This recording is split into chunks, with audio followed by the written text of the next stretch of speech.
A Carolina não tinha batido o penalti e já me estava a começar a cair algumas lágrimas, porque quem conhece a Carol sabe que os penaltis e os livres são uma grande especialidade e tinha talvez 95% de certeza que iria ser golo, e na altura em que a bola bate nas redes foi correr. Eu só me lembro de correr a chorar. Se pudesse correr até Portugal, corria até Portugal para festejar com toda a gente. Olha a bola, Maria! O podcast de futebol feminino da Renascença. Estamos no nosso podcast Olha a Bola, Maria, o novo podcast da Renascença de futebol feminino.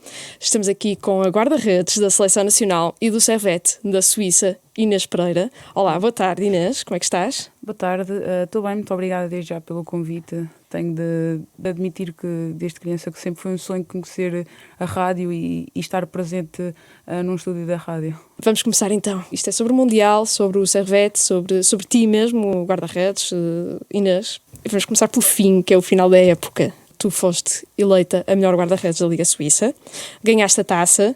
No entanto, na final do campeonato as coisas não correram como desejado. Já conseguiste limpar a mente? Consegui limpar um bocado a mente, sim, mas nós sabíamos que era um objetivo ser campeões. Infelizmente não conseguimos concretizá-lo, mas é aprender também com os nossos erros e para o ano continuar a trabalhar. Esta final até correu um bocadinho pior do que a do ano passado, não foi? Porque a do ano passado perderam nos penaltis, esta não chegaram aos penaltis. Como é que isso se processou? Para mim, a grande diferença desta final para a final do ano passado foi que o ano passado nós perdemos e saímos com o sentimento de nós podíamos ter ganho o jogo. Infelizmente não ganhámos por penaltis, mas penaltis acaba por ser um bocado como uma lotaria que pode dar para qualquer uma das duas equipas. Este ano não fomos competentes e temos de admiti-lo, não há problema nenhum em admiti-lo. Foi a única derrota da nossa época e foi no jogo mais importante da temporada que ditou o campeão suíço. Mas foi como eu já disse, é aprender com esses erros e na próxima temporada iremos trabalhar para que não se volte a repetir. Vocês só perderam 2 vezes esta época, que foi a eliminação da Liga dos Campeões e depois a final da Liga Suíça. Mas no cômputo geral, consideras que a época foi positiva? Sim, a época foi positiva. No geral, obviamente que o mais importante são os títulos e eu preferia que a nossa equipa não jogasse bem toda a época, mas que no final ganhássemos o campeonato. Mas se calhar também é verdade que se nós não trabalhássemos no nosso máximo, possivelmente não evoluiríamos. É isso. É uma palavra difícil. É, sim, como tantas outras. Sim, português. Sim, português. Uma pessoa agora já não fala tanto português. Pois estás na Suíça, sim, a falar francês, espanhol, inglês, é tudo menos português. Falo português com Mónica e com a Ágata, mas muito pouco. Como ele estava a dizer, também assim, é uma forma de nós evoluirmos, a darmos sempre o nosso máximo e se nós jogamos bem estamos mais perto de ganhar. Infelizmente não aconteceu este ano, mas mais uma vez iremos trabalhar para isso. Por outro lado, foste eleita a melhor guarda-redes da Liga. É assim, uma pequena felicidade no meio dessa desilusão? Sim, é uma felicidade tanto individual como coletiva, porque sei que também foi com a ajuda das minhas colegas que ganhei esse prémio. Mas se tivesse de escolher entre o prémio de melhor guarda-redes e ser campeã suíça, obviamente que escolheria ser campeã suíça. Tu tens contrato até 2024. Quais são os teus objetivos para o futuro? Ficar mais uma época no Servette, depois talvez experimentar novos campeonatos? Ou qual é o teu... Tens já um plano mais ou menos definido? Um plano eu penso que toda a gente tenha, mas tenho na minha cabeça que estou feliz no Servette, quero continuar a dar alegrias aos adeptos, a trabalhar, a continuar a ser chamada à seleção com a ajuda também do clube e depois o futuro só Deus sabe e tenho de esperar. Tu começaste muito nova, estreaste no Sporting com 17 anos e fizeste logo 10 jogos nessa época. Ou seja, tu já estás a escalar essas etapas todas, agora estás no estrangeiro, lá está eleita a melhor guarda-redes da Liga Suíça, és guarda-redes da seleção. Qual é o teu objetivo? Ou seja, à parte de clubes, qual é o teu objetivo para a tua carreira como guarda-redes? Não tanto falando de prémios individuais, eu quero terminar a carreira sabendo que todos os dias eu dei o meu máximo, dei o meu melhor nos treinos, nos jogos e quero acabar a carreira também a continuar a desfrutar do futebol. Não ser só mais um dia na minha vida, mas sim continuar apaixonada pelo futebol, que eu sou muito apaixonada pela modalidade, no desporto no geral, mas obviamente praticando futebol, sou muito apaixonada por futebol e claro que quero ser uma das melhores guarda-redes da Europa e tudo, mas quero ser fiel a mim mesma e continuar com o meu pensamento de, ok, hoje sou boa, amanhã quero ser melhor, o dia depois quero ser melhor que ontem e por aí adiante. Falaste de continuar a desfrutar do futebol. Ou seja, já são 7 anos de carreira a nível sénior. Porque tens 24 agora. Quer dizer, estou eu a dizer-te a tua idade, tu é que sabes, não é? Mas, tenho que ver no cartão de cidadão. Às vezes também. Qual é a tua idade? 28 para aí. Ai não, um bocadinho mais. Mas pronto. Mas já me esqueci do que é que te ia perguntar. Não, mas tu falaste disso, de desfrutar do futebol. Tu sentes isso, essa necessidade, porque lá está, já são 7 anos no mais alto nível, ou seja, há 7 anos e desde adolescente ainda, porque, pronto, 17 anos é muito nova ainda. Tu sentes essa necessidade de, sei lá, por vezes distanciar-te um bocadinho para manteres essa paixão? É um equilíbrio que tentas manter? Como é que tu processas isso? Agora, com o passar dos anos, que estou-me a tornar mais velha, não sou velha, mas a carreira de um futebolista acaba por ser mais curta que uma carreira normal fora de desporto.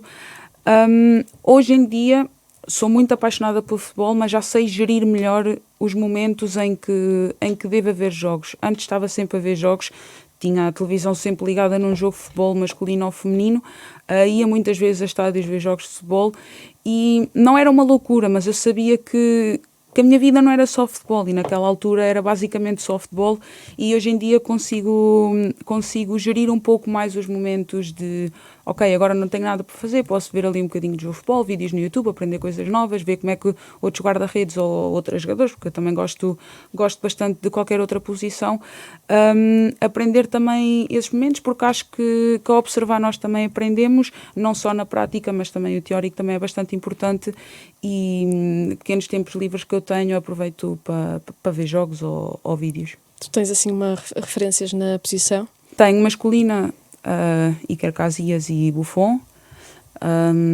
Gosto também do Oliver Kahn, mas não é da minha altura.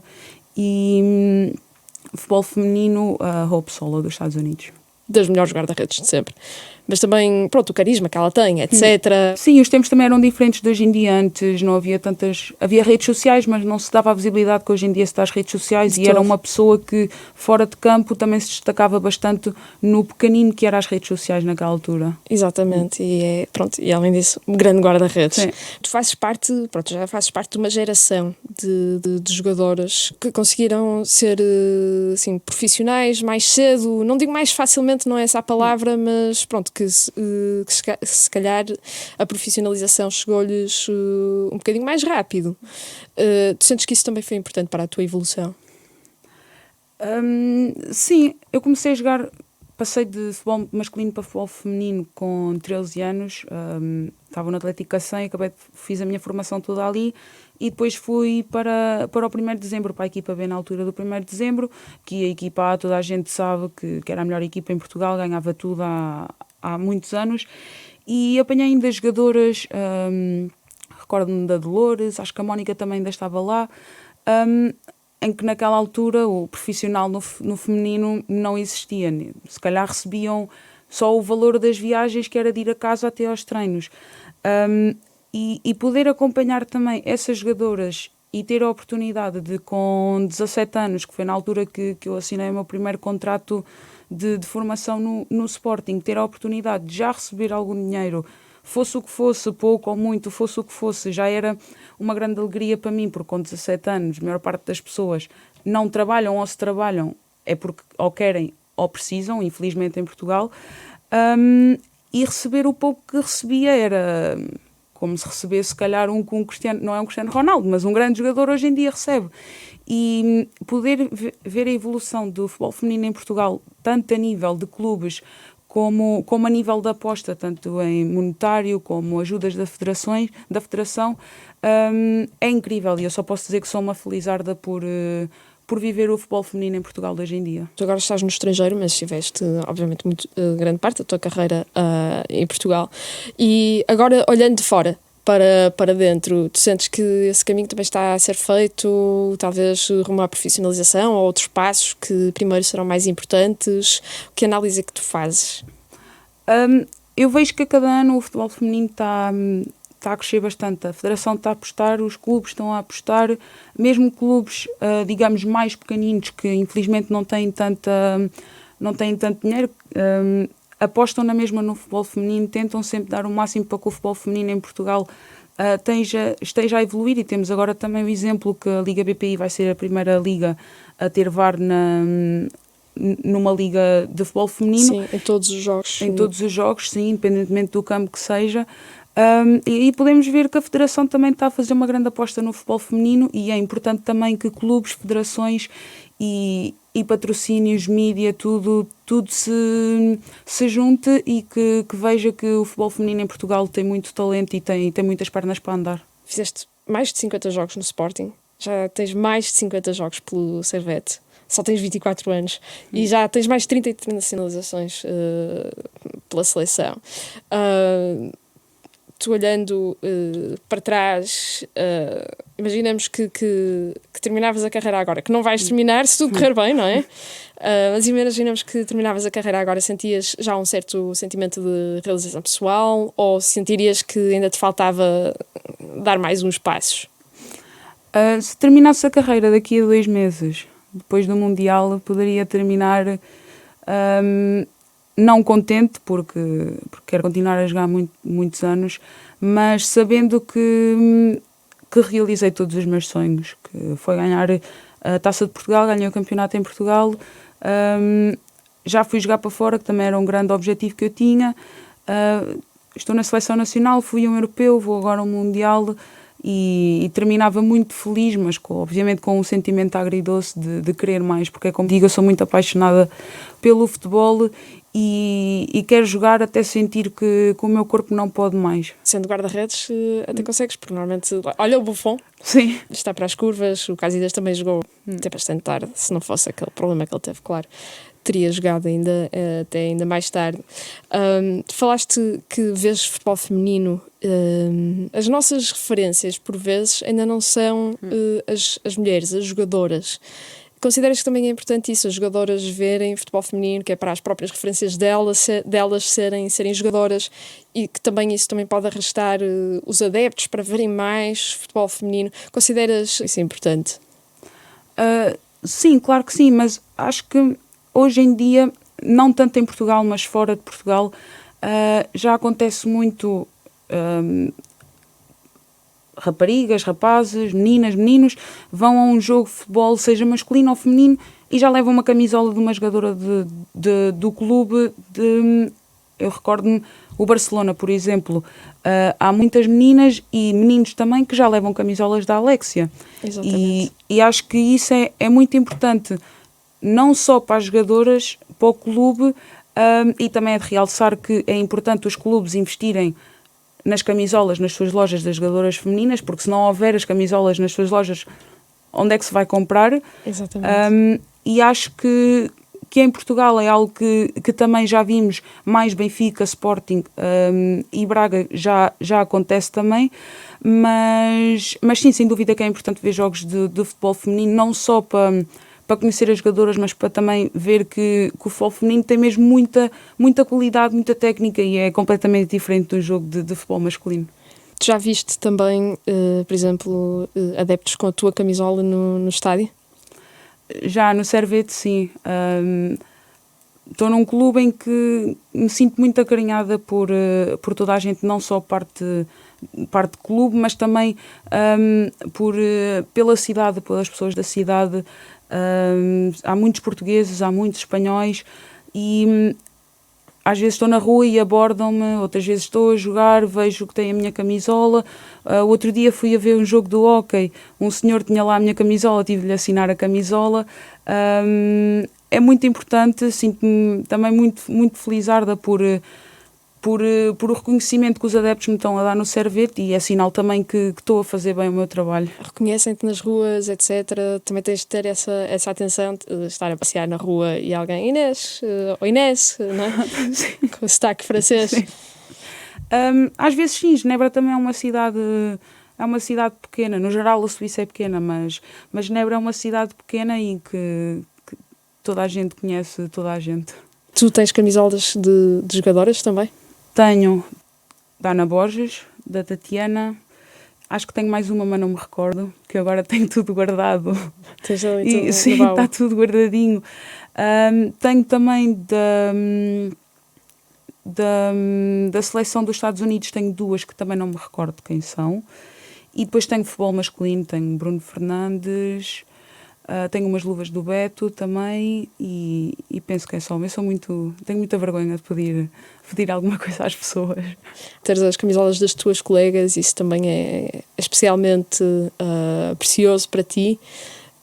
Por exemplo, não só pedires àquela estranha daquele país, mas também aquele jogador com que tu jogas todos os dias ou todas as semanas. Claro que sim. Por exemplo, a Ana Borges e a Tatiana são grandes referências nacionais que eu tenho. São jogadoras que tiveram de ultrapassar muito no futebol feminino e que hoje em dia conseguem, independentemente da idade que têm, conseguem fazer do futebol a sua vida. E a Ana Borges toda a gente sabe quem é, uma grande referência. A Tatiana é uma grande amiga minha, felizmente conhecia no futebol e vai ser uma amizade que vou levar para toda a vida. E se antes não acompanhava tanto o trabalho dela, hoje em dia, das jogadoras que eu mais vejo jogos, que sempre que posso mando-lhe uma mensagem, apesar de eu não ser muito de escrever mensagens, mas são grandes referências e confesso que prefiro ter camisolas das nossas jogadoras do que propriamente de jogadoras de outros países. No episódio anterior, no nosso primeiro episódio, surgiu aqui uma conversa engraçada com a Kika, porque eu estava a dizer-lhe para me tratar por tu. Também te digo a ti para me tratares por tu. E ela disse que há uma jogadora da seleção que ela trata por você, que é a Carolina Mendes. Tu também tratas por você, Carolina Mendes? Não. Eu trato toda a gente por tu. Mas aqui que é um caso à parte. É uma jogadora especial. Como é que é assim, o ambiente na seleção? Como é que... Porque jogar na seleção é algo mais raro, não é? Mais ocasional.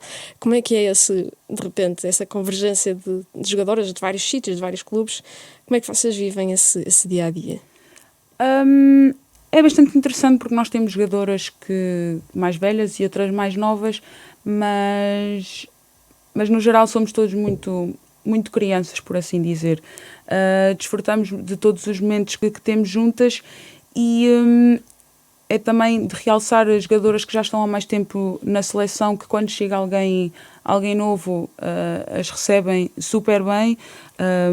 Eu agora também posso incluir nesse lote de jogadoras mais velhas na seleção, mas na altura que eu cheguei à seleção receberam-me super bem. Também tinha muitas jogadoras do Sporting na altura, é verdade, mas sabemos que a seleção não tem nada a ver com o clube. E temos muitos exemplos de jogadoras que jogam em clubes diferentes, em rivais se calhar, e fora do futebol são grandes amigas, e acho que isso é o mais importante. Temos de saber ser profissionais, mas também temos de levar da vida as aprendizagens que nós temos e se calhar uma Carol que hoje está no Benfica, já jogou comigo no Sporting, é uma grande amiga minha, não é só por estar no Benfica, ou digo Benfica ou seja outro clube qualquer, não é só por estar num clube rival que eu vou deixar de falar com ela. Até fico contente, porque se ela foi para lá é porque possivelmente está melhor agora. E lá está, quando nós estamos todas juntas, temos jogadoras jovens que alegram bastante o balneário e temos jogadoras mais velhas, por assim dizer, que também são umas crianças. A Ana Borges, um exemplo. Falaste, da Carol Costa, e estamos a falar da seleção. É incontornável falar do Mundial, do apuramento para o Mundial. Como é que tu viveste aquele momento do gol de penalti da Carol Costa? Tu eras suplente.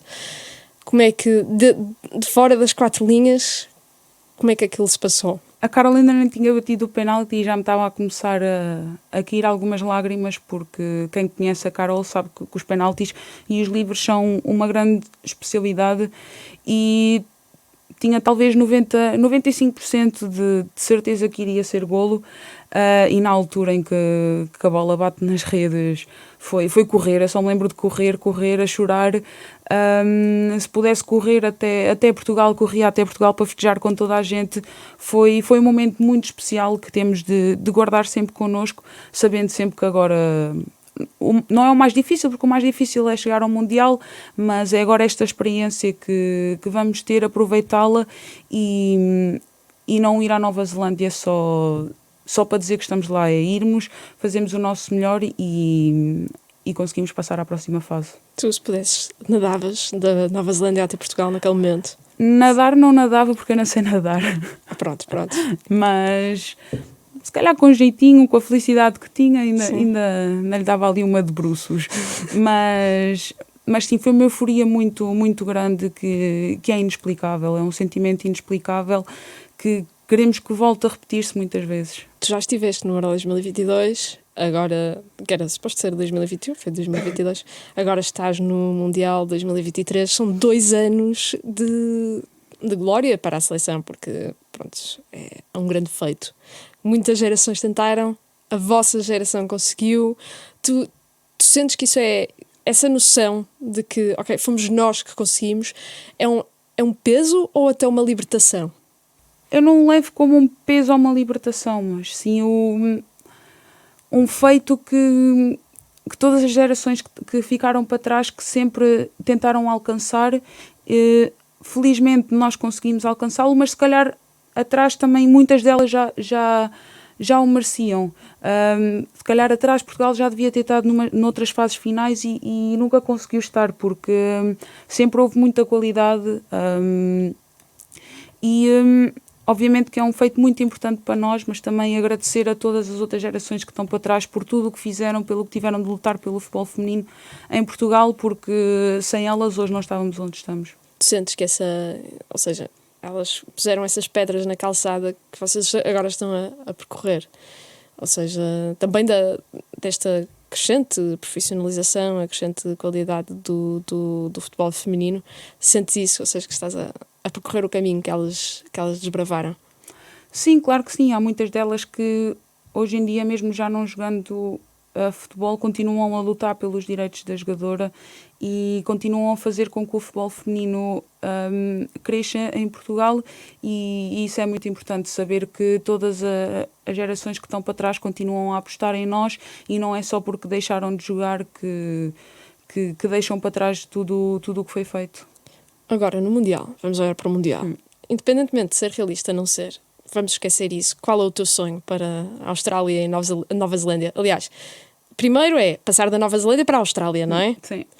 E depois, tens algum sonho ou és mais de jogo a jogo? Sonho, acho que, possivelmente, se perguntar isto a todas as jogadoras, o sonho vai ser ganhar o Mundial, mas obviamente que temos de pensar jogo a jogo. O objetivo será os quartos de finais, e vamos trabalhar para isso, sabendo que temos um grupo bastante complicado, mas Portugal também é uma equipa muito forte, que quando está no seu melhor, quando está super coletiva, solidária, muitas poucas equipas conseguem ganhar a este Portugal. Tu já disseste que tens um bocadinho de vergonha de pedir camisolas a jogadoras, mas se tu pudesses pedir uma camisola a uma jogadora no Mundial, a quem é que pedias? Não sei.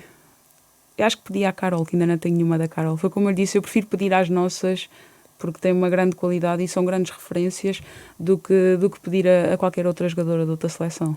E agora, isto é uma pergunta super indecente. Aviso já. Tu, se pudesses trazer, e com todo respeito à qualidade das nossas jogadoras, obviamente, isto é só um exercício de imaginação. Mas se pudesses trazer uma jogadora qualquer de outra seleção para a nossa, a portuguesa, em qual é que pegarias? Possivelmente na Rose Lavelle.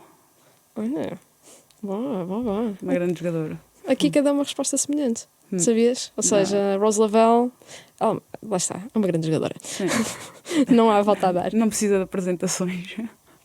E tu, se pudesses jogar noutra seleção qualquer, e seja qual for a razão, ora porque gostavas de jogar com elas, ou porque sentes que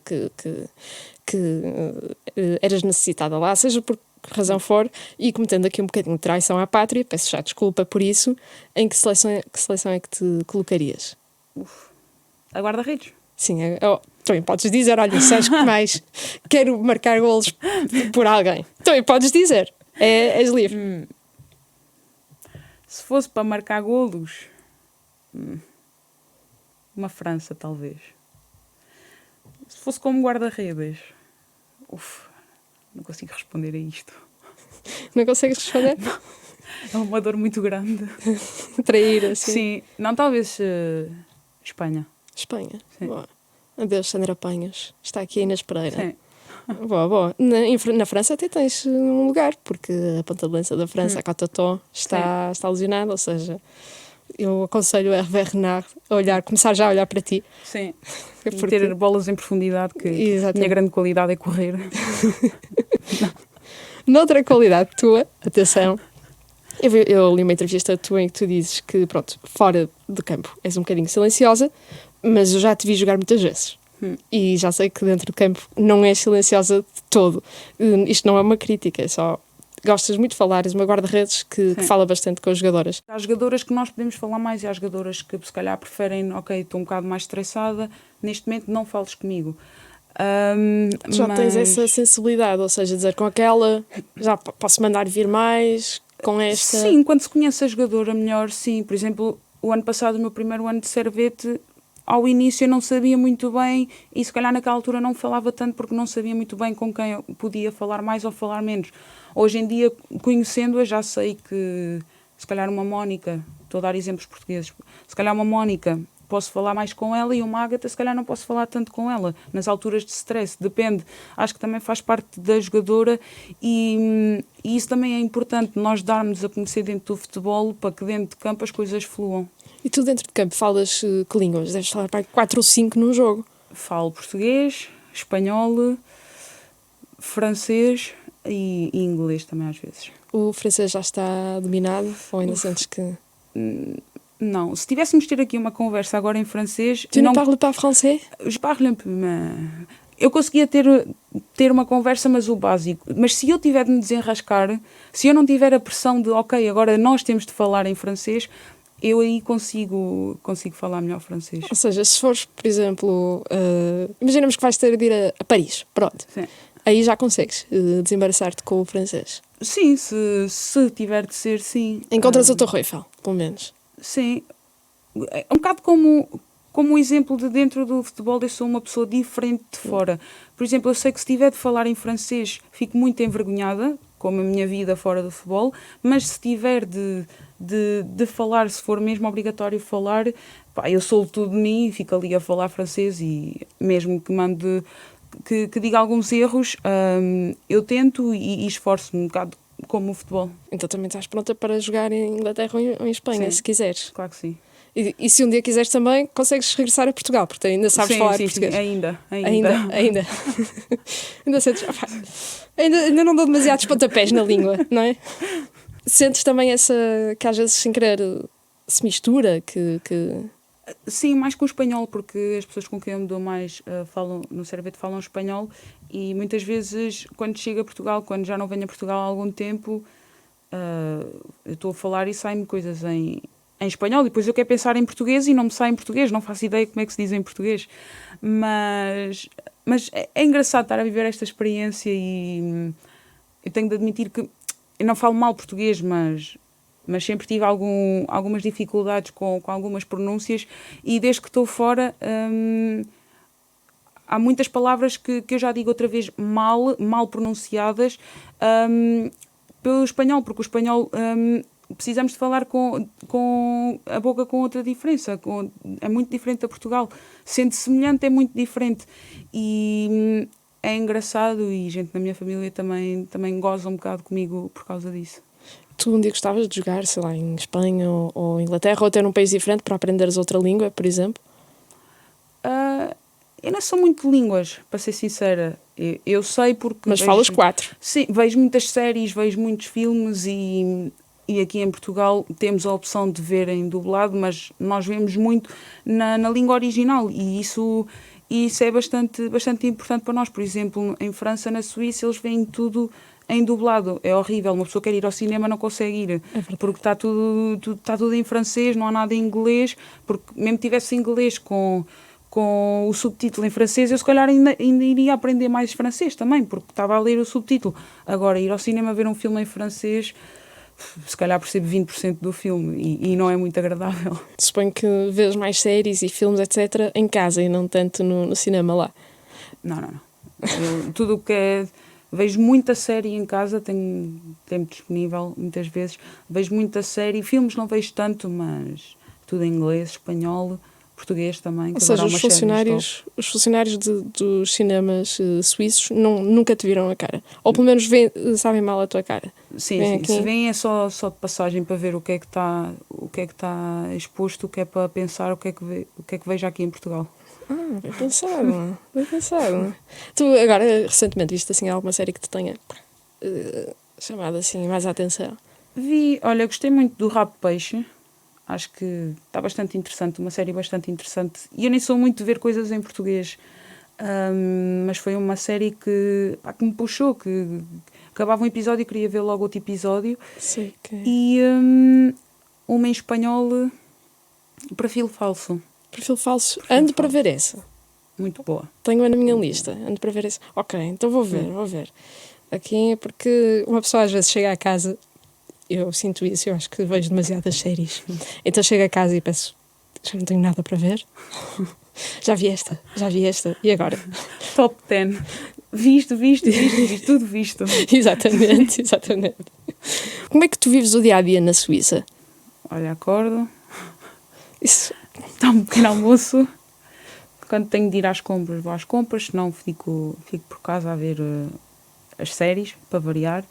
Depois vou treinar, chego a casa e jogo computador. Que jogos é que jogas? Call of Duty só. Eu admiro quem consegue jogar Call of Duty. Também o Hogwarts Legacy. Grande fã de Harry Potter, eu. A sério? Sim. Qual é a tua casa? No jogo? Na vida. Ou na vida? Gryffindor. Também eu. No jogo, não. Somos Inês, as duas, e somos as duas Gryffindor. Já viste? Se calhar é das Inês, são todas Gryffindor. Sim, boas pessoas. Exatamente. Eu confesso que eu gostava de ser Slytherin, mas... Se quiseres, empresto o computador e jogas, que eu no jogo sou Slytherin. A sério? Sim, fiquei tão triste.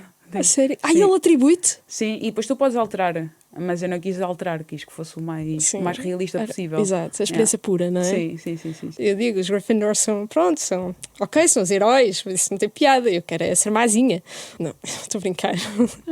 Ser boa na vida, má nos jogos. É a minha política pessoal. Que é depois... Havia um jogo chamado Infamous, em que... Quer dizer, eu digo isto, mas nesse jogo eu queria muito ser vilã, porque tu podias ser heroína, ou herói, ou vilão. E eu queria muito fazer coisas más. Queria muito ser vilã. E depois acabava-se para ajudar a velhinha. E não sei o quê. A minha consciência matava-me, não me deixava ser má. Ou seja, pronto, se calhar ao meu lado Gryffindor. Na altura também jogava GTA e pegar num carro, volta a atropelar pessoas. Sim. Chegava uma altura que já parava nos vermelhos, já esperava que ficasse verde para virar, a pessoa queria passar ao que passa. É Gryffindor, sem dúvida. Na vida pessoal também. Na vida também Sim, paras na vida nos pessoal, vermelhos? paro. Às vezes não paro, mas é porque não vejo, não tenho culpa. Não tens culpa. E é só de noite, que de noite os caminhos são diferentes. Estamos aqui na Renascença. Mas nunca não passem sinais vermelhos. Exatamente. Como jogadora, quais são para ti as diferenças entre ser jogadora profissional, ser jogadora de futebol na Suíça e em Portugal? Há assim uma diferença muito grande? Hoje em dia não, porque o futebol feminino em Portugal também tem crescido bastante profissional, assim como o nome diz. Temos de fazer o futebol, é o nosso trabalho, e aquilo que eu fazia aqui em Portugal não é igual ao que eu faço em termos profissionais, é igual. Obviamente que aqui em Portugal tenho a minha família, tenho os meus amigos, acabava por ter um bocadinho mais de vida social, lá não tenho tanto, mas às vezes também ainda bem, que eu gosto muito do meu espacinho, mas em termos profissionais é praticamente o mesmo, trabalhar, saber que temos de estar bem para o treino, para estar bem para o fim de semana. Queremos ir sair, peço desculpa, não posso ir sair. Às vezes vamos jantar, desculpa, não posso ir jantar. É a profissão que nós escolhemos e cada profissão também temos coisas assim, mas no geral é muito semelhante ao futebol em Portugal. Tu sentes falta disso, de ter mais gente, tua família e amigos, ter mais gente à tua beira, ou é algo a que já te habituaste? Tive-me a habituar, porque passar de 24 horas sobre 24 horas com família, com amigos, a depois estar meses e meses sem os ver, custa ao início, mas uma pessoa habitua-se. Há fases mais frágeis em que eu penso, ok, gostava de ter aqui alguém que me apoiasse, que me conhecesse realmente, que sabe por tudo o que eu já passei, porque agora precisava de ajuda. Mas acho que são situações que também nos fazem crescer e nos fortalecem bastante, mais pessoalmente do que desportivamente, mas sem dúvida que muitas vezes sinto saudades dos meus animais, das pessoas que tenho comigo e tudo mais, mas é pensar, ok, daqui a 20 dias estou com eles, ou daqui a 30 dias estou com eles, quase como ter um calendário e ir riscando a cada dia que passa, mas acabas por te habituar. E eu digo muito que os momentos em que eu agora estou com as pessoas que me são mais próximas são muito mais especiais, porque eu agora sei o que é não vê-los todos os dias e às vezes só tenho a oportunidade de vê-los 3, 4 horas e depois tenho logo de voltar para a Suíça e são momentos especiais que temos de guardar estes pequeninos momentos. É como na vida, às vezes o mais importante não é tudo o que fizemos, mas aqueles pequeninos detalhes que foram acrescentados. Que animais é que tu tens? Eu tenho 2 cães, tenho 2 cãezinhos tatuados. Oh! Pois é. E tenho um gato. Quais são os nomes deles? Então, é o Black, é o mais velho, o Kinder é o do meio, os cães, e o gato é o Fer. Fer? Fer. Ok, tipo Sim. F-E-R? Sim. Ok. Encontrei-o em Passos Ferreira. Fer. Depois de um jogo da seleção. A sério? Yeah. E adotaste? Sim. Eu tenho muitas saudades dos meus cães e não é ter mais saudades dos cães das pessoas, mas é as pessoas, nós conseguimos falar com elas, conseguimos uma videochamada, conseguimes falar com elas, interagir com elas, não estamos pessoalmente juntas, mas ouvimos a voz e tudo mais. Agora aos cães, tu dizes-lhe olá Kinder, Black, e eles se calhar reagem, mas nunca te vão responder, nunca te vão dar aquele beijinho como se tu estivesse em casa, acaba por ser completamente É diferente. exatamente isso. Eu, às vezes, quando estou a falar na videochamada, olá Petra! Quem és tu? Está a acontecer alguma coisa? Às vezes nem olham, ficam simplesmente, continuam deitadas. Quero lá saber desta. Já não vivo aqui, já nem a conhecemos. Que hobbies é que tu tens lá na Suíça? Assim, além de jogar computador e de... que é um grande hobby, diga-se. Às vezes vou sair, mas não muito. Vou jogar um bowling. Vamos jogar um bolinho. Tem jeito ou... Depende da perspectiva. Se fores pior que eu, tenho mais jeito que tu, mas se fores melhor, não tenho jeitinho nenhum. Eu provavelmente sou pior que tu, por isso deves ter nesse jeito. Eu não sou daquelas pessoas que chegam ali com a bola, puma, é isso. Precisas das barreirinhas ao lado. A verdadeira vitória é mandar todas as bolas para os carreirinhos. Quais pontos, quaisquer. Se eu terminar com o quadro todo a 0-0-0-0-0, isso sim é um feito. Pouca gente consegue. Exatamente. Ou seja, é mais raro que um strike. É verdade. Por isso, ou seja, tens jeito. Em dias de jogo, tens assim algum ritual? Eu, dias de jogos, gosto muito de ver vídeos, mais no YouTube, de guarda-redes. Por exemplo, meto as melhores defesas do ano de 2020 e fico ali a ver. E a pensar, ok, se isto me acontecesse, o que é que eu faria? Ok, isto é uma situação que possivelmente pode acontecer derivada às características da equipa. Coisas assim. Ou seja, estás ali já a racionalizar o Sim, jogo, etc. Então, como é que tu reages quando fazes assim uma grande defesa? Reajo com euforia, mas vai depender muito também de como esteja o resultado do jogo e tudo mais. Por exemplo, se estivermos a perder, vou dizer à equipa porque tem de ter cabeça. Agora, se estivermos a ganhar 1-0, um jogo super complicado, Pô, aí vai-me ser umas asneiras e tudo.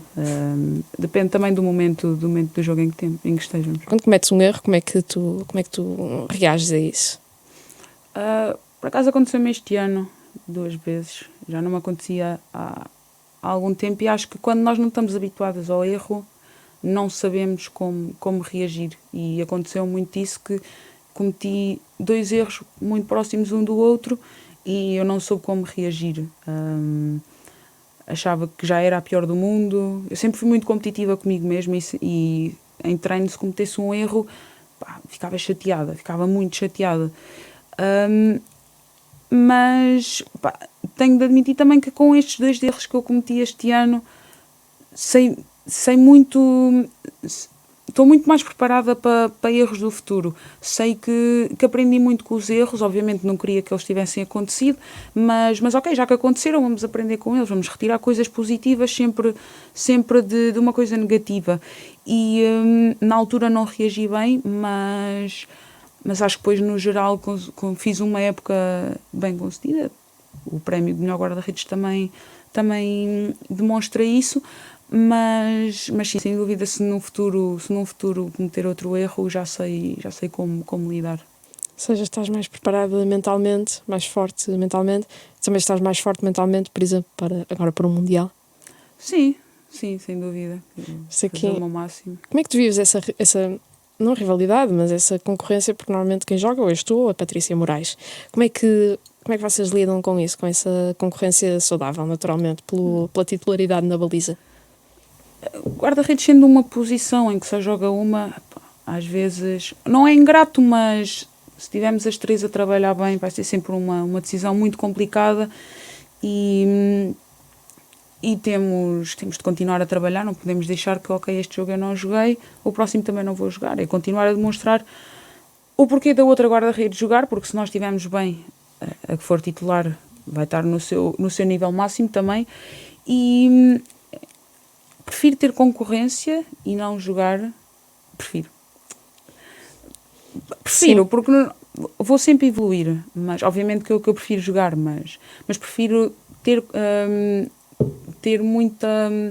Por exemplo, eu e a Patrícia, que foi o exemplo que deu, que jogamos mais, prefiro que a gente esteja todos os treinos a dar o máximo de nós, a Ruth também, mas foi como disse, não tem tantas oportunidades, darmos sempre o máximo de nós e no final, se for a Patrícia que jogue, eu ter a consciência tranquila de ok, eu dei o meu máximo, não joguei, não foi uma decisão minha, há coisas que eu não posso controlar, do que saber que trabalhei a 50% e depois jogar, porque sei que vou para o jogo treinar a 50%, se calhar vou jogar a 40%, isso também não é benéfico nem para mim, nem para a equipa, portanto acho que é muito importante a competição que nós damos no treino e depois no final lá está, é uma decisão do treinador. E agora imaginemos, ok, outro exercício da imaginação, eu gosto muito disso, final do Mundial, ok, em um penalti contra Portugal, Portugal está a ganhar 1-0, final do Mundial, apostas em ti para defender o penalti? Porque há jogadores que gostam mais de dar esse passo em frente, há outros que se calhar dizem, olha, não estou tão bem neste momento, ou o que seja. Tu gostavas de defender esse penalti? Eu adorava. Eu adoro penaltis, tanto defender como marcá-los adoro. Ou seja, estás pronta para se esse momento chegar? Sim. Se calhar iria sentir um bocadinho de pressão, mas acho que faz parte. Há alguma jogadora a quem gostasses de defender um penalti especialmente? Não. Não? Venha quem vier. Sim. Venha basicamente, quem vier. sim. Exato. Vais defender e vais, por isso. Sim, mas hoje em dia nós também já conseguimos ver vídeos de como é que a jogadora bate, a corrida, a técnica e tudo mais, e acaba por nos ajudar sempre um bocado, e por isso é que eu lhe digo, não tenho nenhuma jogadora que prefira, porque sei que vou ter a análise de quase todas elas. Pensas que isto vai ser este Mundial, como já foi o Europeu de 2017, como já foi o Euro 2022, consideras que este Mundial vai ser mais um impulso para a continuação do crescimento do futebol feminino em Portugal? Sim, eu acho que posso ajudar, mas o verdadeiro impulso foi o facto de nós estarmos no Mundial, porque as pessoas se calhar não têm muita noção de tudo o que nós tivemos de fazer para chegar ao Mundial e podem pensar que, ok, é normal Portugal estar numa competição FIFA ou da UEFA, mas não, no futebol feminino não é normal. Felizmente agora está a ser normal, mas é muito daquilo que a gente faz por trás, tanto em clube como em apuramentos para campeonatos da Europa, para campeonatos do mundo. A gente em fevereiro teve de viajar até à Nova Zelândia, e a Nova Zelândia não é propriamente aqui ao lado. É já aqui a 20 minutinhos a pé. Sim, a nado faz em um dia. Mas sim, acho que as pessoas não se devem focar só no feito que nós fizemos, que foi chegar ao Mundial, mas sim em tudo o que nós tivemos de trabalhar para trás.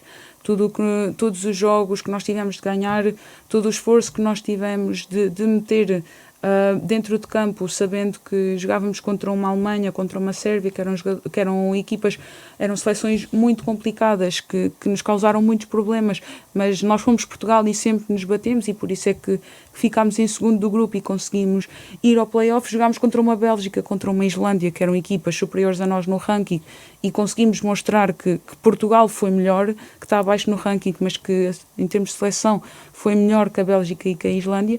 E depois na Nova Zelândia, já mesmo no jogo contra a Austrália, conseguimos ser uma equipa muito sólida, muito, muito coletiva, e o jogo dos Camarões foi a recompensa de tudo o que nós fizemos para trás.